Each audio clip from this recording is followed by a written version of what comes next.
Start करते हैं lecture number 18B। Okay 18 part B. यहाँ पे हम देखेंगे कंट्रोलेबिलिटी एंड ऑब्जर्वेबिलिटी। अब इनका क्या काम होता है वो देखते हैं। सबसे पहले देखते हैं कुछ theory part. System is said to be controllable, और ये काफ़ी इंपॉर्टेंट है, स्टेट कंट्रोलेबल।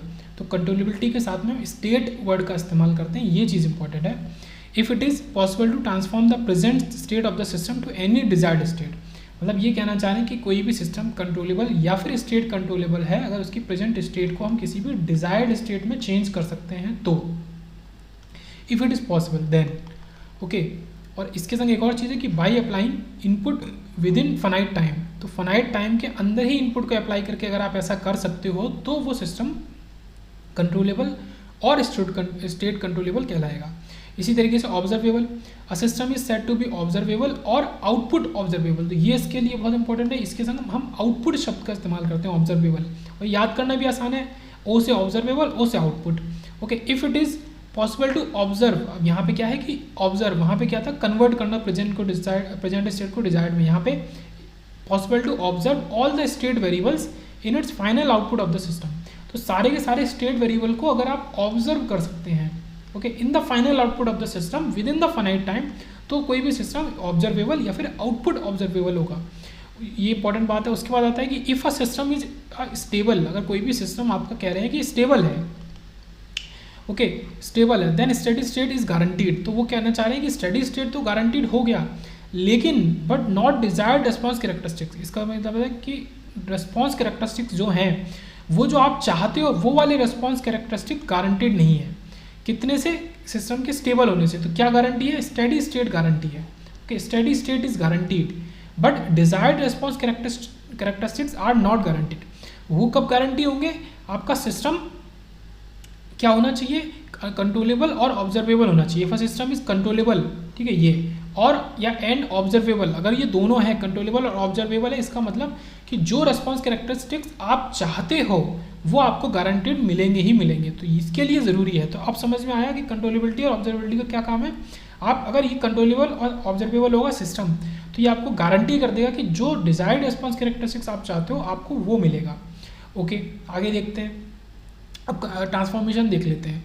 जैसे कि आपका ये है ट्रांसफॉर्मेशन, u से x में अगर हम जाते हैं, ओके x क्या है आपका नेक्स्ट स्टेट या वेरिएबल, x तो वेरिएबल ही है, u आपका इनपुट है, तो इन दोनों के बीच में अगर हम चलते हैं u और x के बीच में तो कंट्रोलेबिलिटी कहलाता है, और अगर x और y आउटपुट के बीच में चलते हैं तो वो ऑब्जर्वेबिलिटी कहलाता है। ऑब्जर्वेबल और आउटपुट ध्यान रखेंगे, ठीक है, मतलब बस याद रखने के लिए कि एक साथ होते हैं। तो x और y तो ऑब्जर्वेबिलिटी और u और x तो कंट्रोलेबिलिटी, और इसके बिना क्या है, दोनों नहीं निकल सकते। इसके मतलब x के बिना दोनों को ही निकाला नहीं जा सकता। अब एक टेस्ट होता है कंट्रोलेबिलिटी और ऑब्जर्वेबिलिटी को पता करने के लिए, उसको कलमांस टेस्ट कहते हैं। ये कलमांस टेस्ट ये काफ़ी इंपॉर्टेंट है, नाम भी काफ़ी इंपॉर्टेंट है थ्योरी के हिसाब से। कंट्रोलेबिलिटी निकालने का तरीका क्या है? अब देखो, इसके पहले आपको x dot equal to Y equal to, ठीक है, a plus B U X C X plus D U, ये पता होना चाहिए। ओके, ये तो पूरे में हमने देखा, ये क्या है, ये है अपने आप में स्टेट का मॉडल, स्टेट मॉडल। ये तो हमने पूरे पिछले के लेक्चर में स्टेट स्पेस एनालिसिस में देखा ही था। ये आपको पता होना चाहिए। अगर आपको ये पता है तो इससे आप a b c d निकाल लेंगे।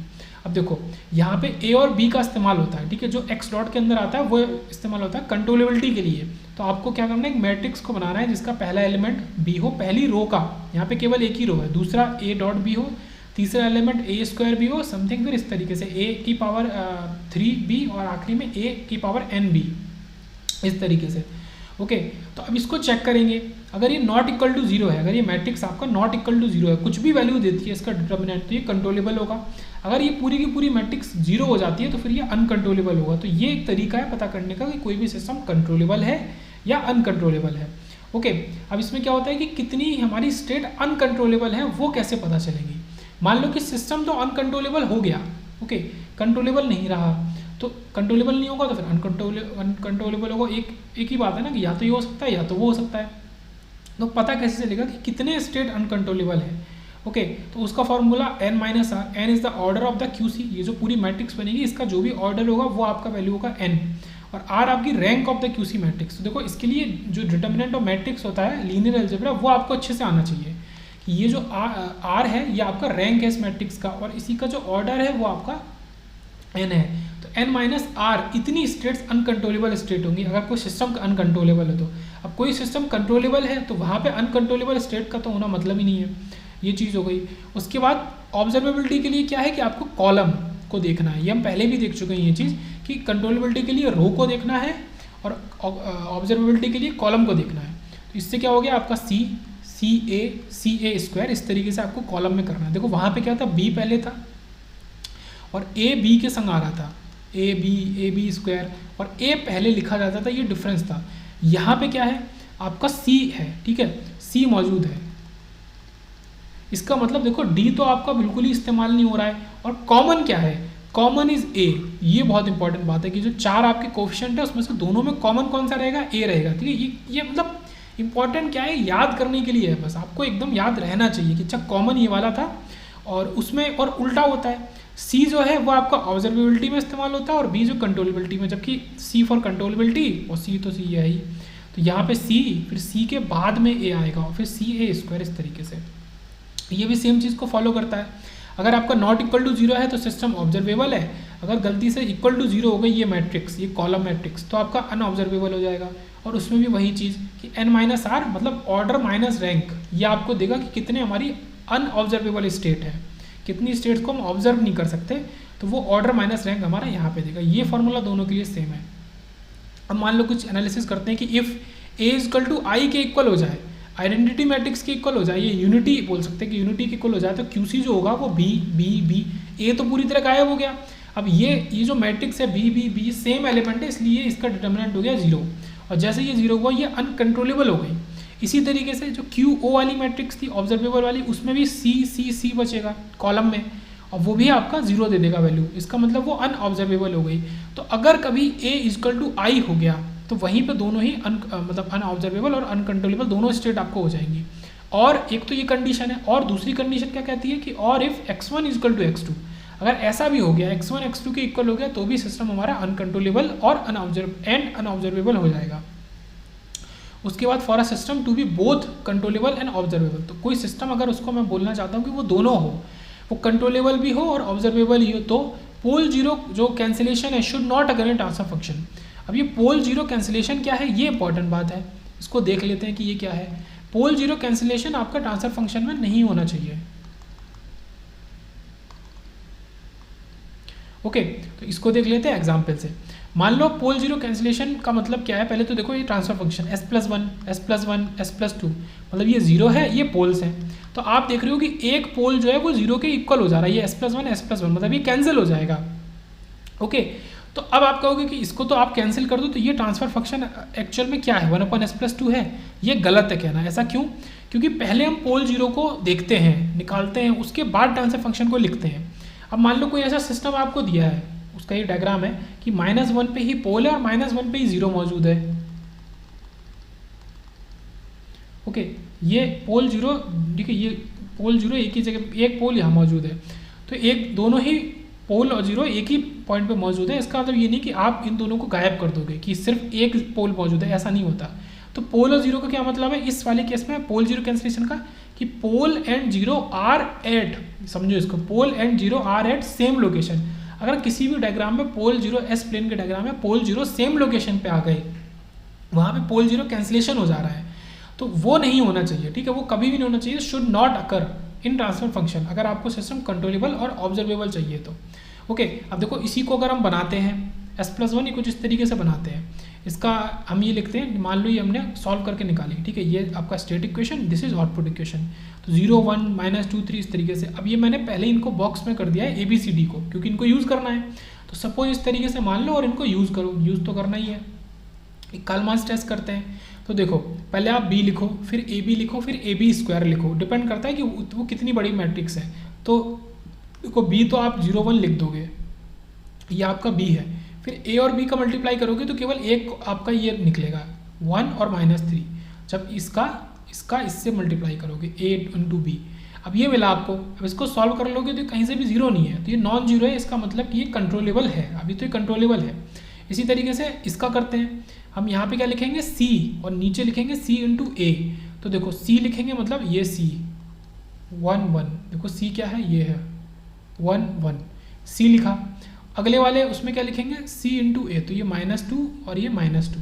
अब देखो इसको सॉल्व करोगे तो 0 के इक्वल आ गया, मतलब ये अनऑब्जर्वेबल है। अब कितनी आपकी अनऑब्जर्वेबल स्टेट है वो निकालने का तरीका क्या है, n-r।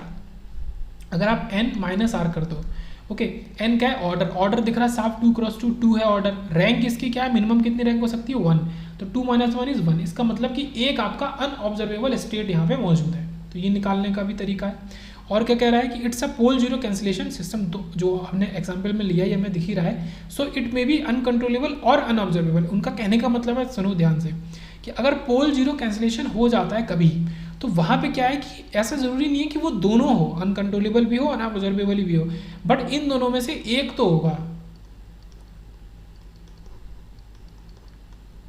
इन दोनों में से एक तो होगा, ठीक है।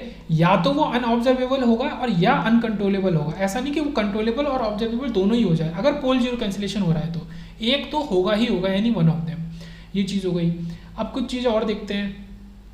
अब कंडीशन देखते हैं कि आपका कंट्रोलेबल ऑब्जर्वेबल का कंडीशन क्या है शॉर्ट में।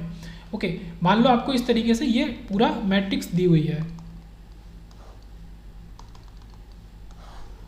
ये आपको एक अलग मैट्रिक्स दी हुई है।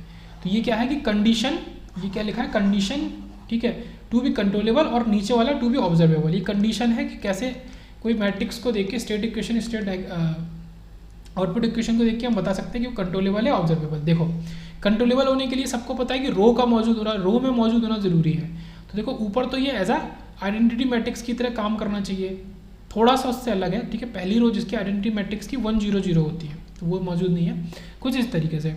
अब ये थर्ड रो में आपका ये मौजूद है, ये अब रो को चेक करो। अगर ये रो नॉट इक्वल टू 0 मिल गई आपको, इसका मतलब ये पूरी मैट्रिक्स, या फिर आप जो कलमन्स टेस्ट करोगे वो भी आपको 0 नहीं मिलेगा। इसका मतलब कि ये कंट्रोलेबल है। बट इसके संग एक कंडीशन और है। वो कंडीशन क्या कहती है, आपका ये भी, आपका जो इस करस्पॉन्डिंग रो के जो साथ में ये एलिमेंट है, इसके अंदर ये क्या है, आपका बी है, ये ए है। तो बी के अंदर इस रो के सामने वाला जो एलिमेंट है वो नॉन जीरो होना चाहिए, तभी ऐसा होगा कि ये कंट्रोलेबल मिलेगा। और ऊपर वाले जीरो होने चाहिए, ये शुड भी जीरो है, ये इक्वल टू जीरो होने चाहिए, ये दोनों एलिमेंट। तो ये मस्ट कंडीशन है। इस तरीके से आप डायरेक्ट भी बता सकते हैं कि वो कंट्रोलेबल है या आपका नहीं है, अनकंट्रोलेबल है। अब ऑब्जर्वेबल में आओ। ऑब्जर्वेबल में देखने के लिए क्या है कि आपको थर्ड वाला कॉलम, ठीक है, दोनों में थर्ड है, थर्ड वाला कॉलम आपका ये नॉट इक्वल टू जीरो होना चाहिए, तो है ही। इसी के करस्पॉन्डिंग जो कॉलम नीचे है वाई वाले में, ठीक है, ये क्या है, ऊपर ए है और ये नीचे सी है, तो सी के अंदर ये आपका नॉट इक्वल टू जीरो होना चाहिए। आपको दिख रहा होगा नॉट इक्वल टू जीरो होना चाहिए, जो हमने सी में लिया है, ये नॉट इक्वल टू जीरो, ये वाली चीज़ इधर, ओके। और पहले दो जीरो होने चाहिए, शुड भी जीरो, ये भी जरूरी कंडीशन है कि शुड भी जीरो। लगभग वैसा ही केस है, जैसा ऊपर था वैसा नीचे। देखो डी को तो बिल्कुल लेना नहीं है, डी को तो इन्वॉल्व नहीं करना है।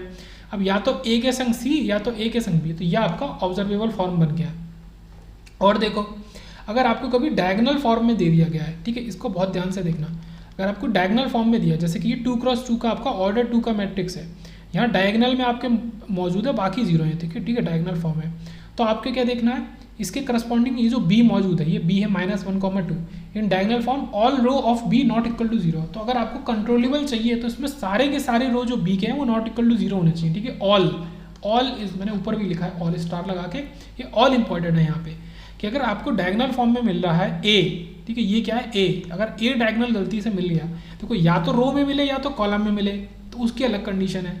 अगर वो डायगोनल फॉर्म में मिल गया, इसका मतलब कि उस बी में जितने भी एलिमेंट है या रो है वो नॉट इक्वल टू जीरो होने चाहिए।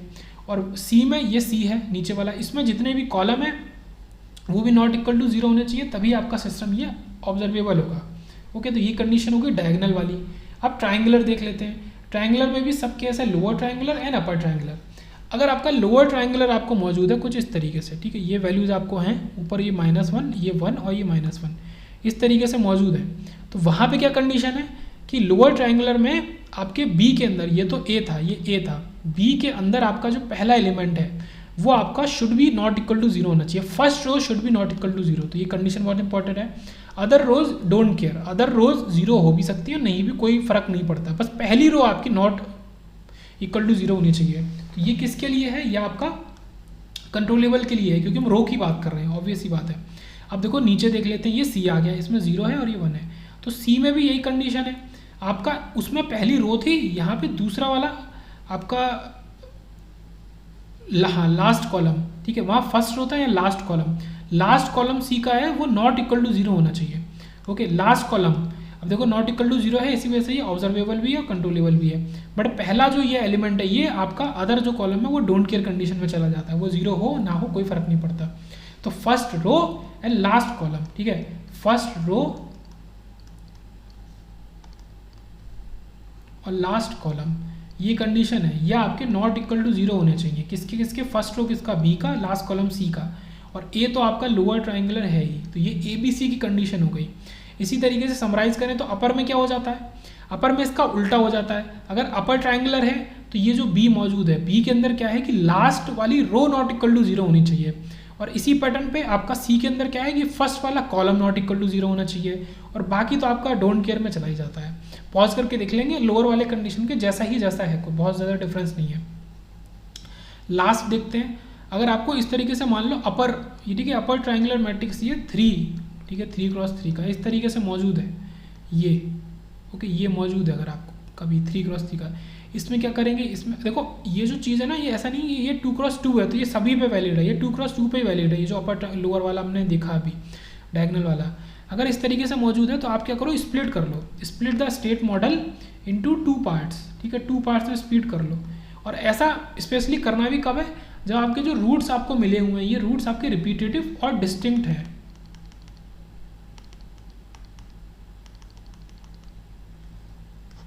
ये रूट्स रिपीटेटिव, देखो ये -1 रिपीटेटिव और ये -2 डिस्टिंक्ट, तो जो डिस्टिंक्ट और रिपीटेटिव के बीच में जो मतलब डिस्टिंक्ट रूट्स हैं उनको आप डिवाइड कर लो, स्प्लिट कर लो स्टेट मॉडल को 2 पार्ट में। तो कोई -1 वाले को एक पार्ट और -2 वाला अलग। अब देखो यहाँ पे बहुत ही ध्यान से देखना, पहली बात तो ये अपर वाला कंडीशन है, upper triangular form with distinct eigen values. तो यहाँ पे क्या करना है, जब आपने स्प्लिट कर लिया तो स्प्लिट वाली कंडीशन में देखो,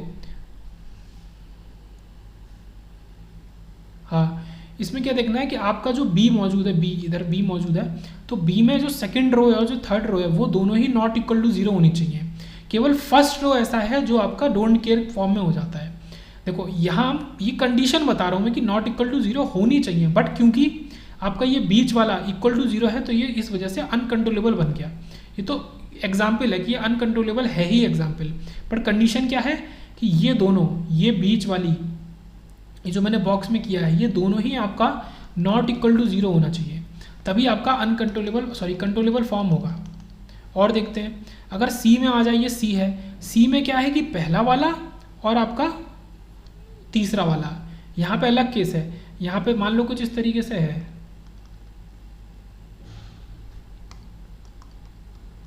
ए बी और सी